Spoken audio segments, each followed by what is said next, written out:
اغلب الاطباء اللي كندوزو عندهم اغلبيه كيعطيونا الدواء، ياك؟ وشي مرات كيكون شي طبيب قبل منه عطاك الدواء وكتمشي لعند واحد اخر كيقول لك هاد الدواء هذا ما صالحلكش، حيدو غنعطيك دواء اخر.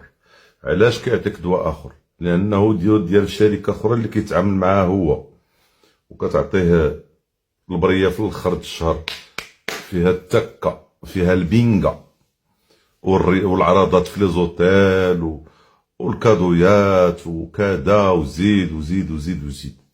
نفس الدواء كيحيد لك هذا وكيعطيك ديال الشركه ديالو هو، نفس لا موليكول، نفس التشكيله.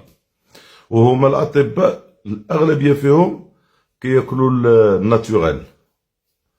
فاش كيمرض كيدير السيترون ويدير الليمون والثومه ويدير داكشي، وتقول له انت داكشي يقول لك لا شوف انت لوكا ديالك راه ما يصلحلوش داكشي، ما تبقاوش الله يخليكم تخرقوا الاشياء.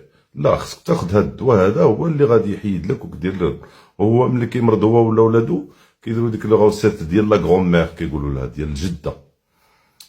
وانا عندي كيلكو زامي صحابي اطباء تناقشت معاهم في هذا الموضوع، قال لك بصح سي فغي، قال لك حنا الاغلبيه كنعطيو ناخذ داكشي ناتورال وكنعطيو لولادنا، وحنا عطيونا السم القاتل. والمشكل الكبير اللي زايد واقع عاوتاني هو كاينه بزاف ديال الادويه ما كايناش في السوق، ادويه ديال امراض خطيره. خاص وزاره الصحه تدخل بجميع القوه ديالها باش تحل هذا المشكل هذا مع الشركات ديال الادويه. من نهار حيدوا ديك لا طاكس على الدواء، ولا الدواء كتقلب عليه ما كتلقاش، وما كاينش شي وحدين البديل ديالهم. المهم الرساله راه واضحه وتبارك الله عليكم. تشاو، فيف لو ناتورال.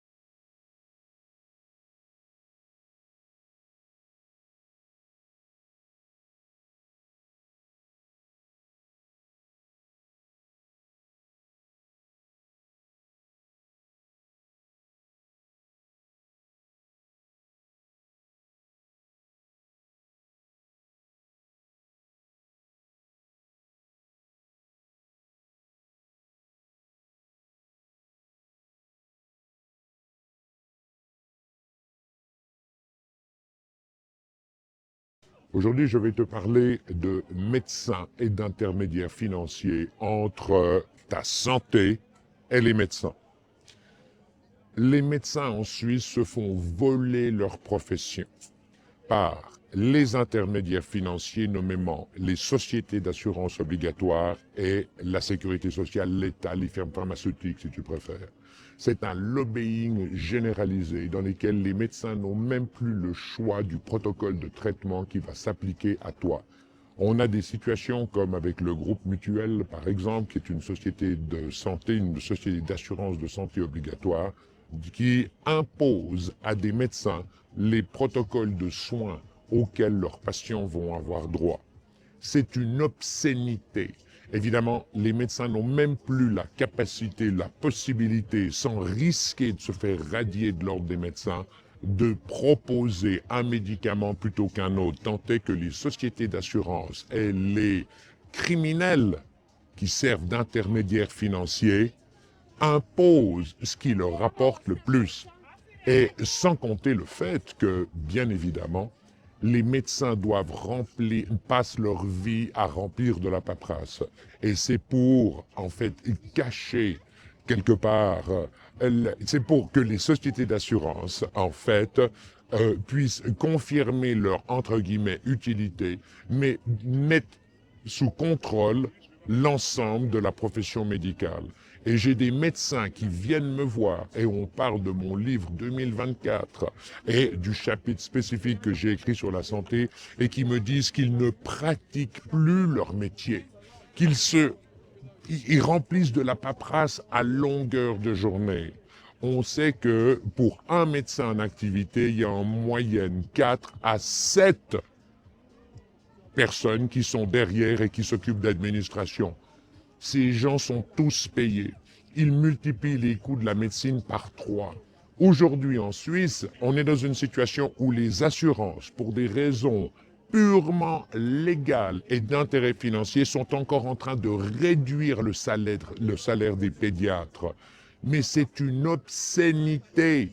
Tous ces gens, alors, ils osent même plus se présenter en costard-cravate, tant ils ont honte, finalement, de leur démarche. Mais ils imposent aux médecins d'avoir une qualité de vie misérable, alors que c'est les médecins qui soignent vos enfants, c'est les médecins qui vous soignent et qui s'occupent de votre bien le plus précieux, votre santé. C'est inacceptable. Nous devons éliminer complètement ces intermédiaires financiers en les remplaçant par des règles constitutionnelles qui obligent le citoyen à épargner respectivement 9% pour sa santé dès son premier salaire, 9% pour l'éducation des enfants et 5% sur sa retraite. Et ces montants d'épargne, ces l'EISO, épargne individuelle solidaire obligatoire, sont mis sur des comptes de consignation qui ne peuvent être utilisés respectivement que pour santé, éducation, retraite, une fois pour toutes. Mais ça reste la propriété du citoyen. On redonne une interface directe entre le patient et son médecin traitant. Il n'y a plus d'intermédiaires financiers qui viennent prendre des commissions qui imposent une paperasserie monstrueuse pour se donner l'illusion de leur compétence et de leur indispensabilité. C'est terminé une fois pour toutes. Et les moyens pour y parvenir sont tellement simples, de simples règles constitutionnelles, tellement faciles à mettre en place. Mais évidemment, pour ça, il faut détruire ce lobbying, cette mutualisation qui part d'un bon sentiment. Oui, mais dès qu'il y a centralisation des flux financiers à une échelle de la santé dans une nation, c'est des centaines de millions par mois, c'est des milliards par année. Donc, il est évident que les gens qui contrôlent ces flux financiers vont y prendre leur commission. Et on ne peut pas le leur reprocher. Ils souhaitent pour eux-mêmes avoir la meilleure qualité de vie, la meilleure sécurité, pouvoir envoyer leurs enfants dans les meilleures écoles. On ne va pas le leur reprocher. Ils tirent le meilleur parti de leur environnement. Mais ce sont de purs parasites qui multiplient les coûts de la santé par 3, 4, 5.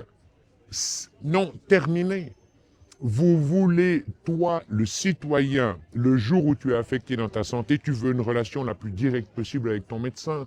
Tu veux qu'il puisse en toute liberté te proposer un protocole de traitement et les médicaments les mieux adaptés à ton cas spécifique. Il doit pouvoir t'en parler en toute liberté, tu dois pouvoir le comprendre. Si les médecins remplissent de la paperasse, sont transformés en bureaucrates, mais c'est une ineptie, c'est insensé, on ne peut pas accepter ça. Donc, il nous faut mettre en place les amendements constitutionnels nécessaires. Nous allons le faire ensemble et nous allons imposer aux politiques et au système, au cadre légal, au système judiciaire, de reprendre leurs fonctions au service des citoyens et non pas des intérêts financiers des gens qui tirent les ficelles par derrière. Je vois encore un de ces avocats qui défend justement les intérêts financiers des assurances. Il n'ose même plus se présenter en costard-cravate. Non, il arrive en petit pull pour faire l'homme. Mais c'est des gens qui gagnent des centaines et des centaines de mille par année.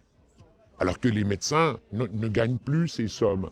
Ils ont été dépossédés non seulement de leur métier, mais même de la qualité de vie auquel ils aspirent, car ils rendent un service qui est tellement important à toute la population, à tous les hommes, à toutes les femmes qui sont touchées dans la perte de leur bien le plus précieux, la santé. Donc nous allons restructurer ça par amendement constitutionnel et nous allons le faire ensemble. Lis s'il te plaît mon livre 2024 qui est gratuit sur le site internet www.4oved24.com et tu as tous les textes. Lis mon chapitre santé qui vise à, encore une fois, redonner aux médecins ce qui leur appartient qui vise à te donner une relation directe avec ton médecin, sans intermédiaire. Et c'est comme ça que tu retrouveras une médecine à ton service et que les médecins seront de nouveau fiers de pouvoir exercer leur métier à ton service plutôt qu'au service des intérêts financiers de ces avocats, du cadre légal, de ces parasites qui viennent détruire leur métier.